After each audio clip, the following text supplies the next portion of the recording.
The courtroom at Arlington National Cemetery's administrative building is a study in solemnity, its polished wood paneling and brass fixtures reflecting the weight of military tradition.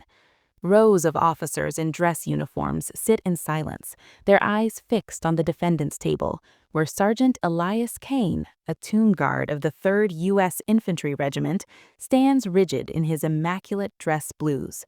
The sentinel badge on his chest gleams under the fluorescent lights, a symbol of honor now under scrutiny. At 32, Kane's face is weathered beyond his years, his jaw set, his hazel eyes unyielding despite the accusations hanging over him.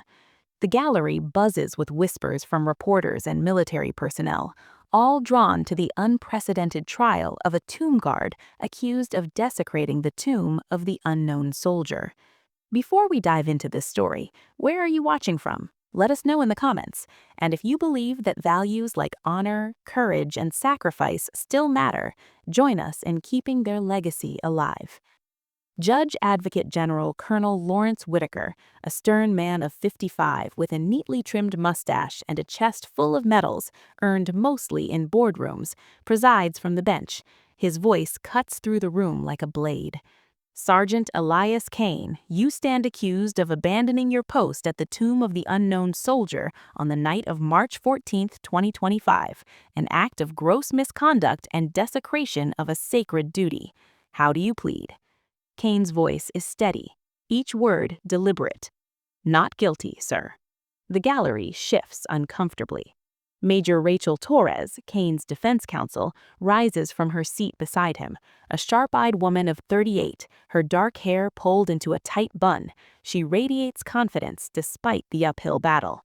Your Honor, the defense requests that the charges be clarified. Sergeant Kane's actions were in response to a perceived threat consistent with his training as a sentinel. Whitaker's eyes narrow, his tone dripping with disdain.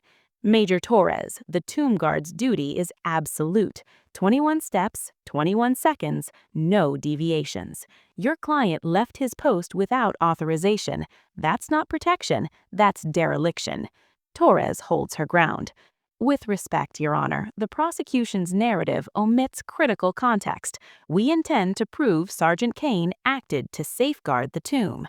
Whitaker leans back, unimpressed. Proceed, Colonel Hargrove.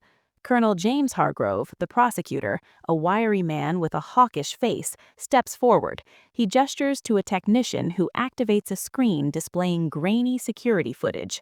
The video shows Kane in full ceremonial uniform, breaking his precise march at the tomb, hesitating, then moving swiftly toward a shadowed area near the memorial.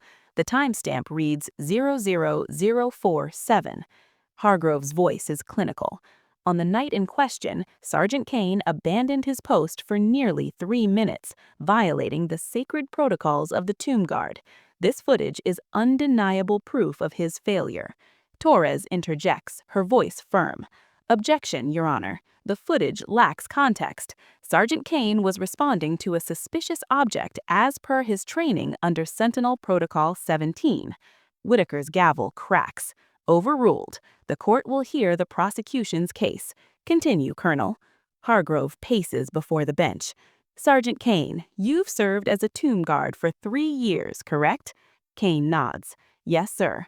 Hargrove smirks faintly. And you're aware that leaving your post even for a moment is grounds for immediate dismissal from the old guard. Kane's eyes don't waver. I'm aware, sir, but I acted to protect the tomb. Hargrove scoffs. Protect? By abandoning the very post you swore to uphold? Tell me, Sergeant, what was so urgent that you broke a century of tradition? Kane's jaw tightens, but he remains composed. I observed an object near the tomb that appeared suspicious. I followed protocol to assess and report it. Hargrove turns to the screen, freezing the footage on Kane's silhouette moving away from the tomb. This object? You mean the one later identified as a discarded water bottle, hardly a threat to national security. The gallery murmurs.